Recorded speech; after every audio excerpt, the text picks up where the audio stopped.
Samantala, Senador na si Bato de la Rosa, ikinukonsiderang hindi natatanggap ng sahod mga allowance ayon kay JBR ito. Ikinukonsidera na umano ni Senador Bato de la Rosa na hindi natatanggap ng kanyang sahod at mga allowance habang hindi pa rin siya nagpapakita sa Senado. Ayon kay Senador JBR ito, Chairman ng Ethics Committee.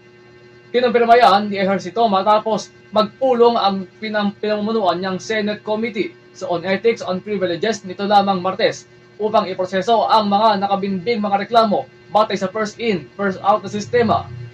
Dito lamang nakaraang linggo, nanawagan si Ejercito kay De La Rosa na voluntaryong isuko muna ang kanyang sahod at allowances habang hindi pa siya pumapasok sa Senado.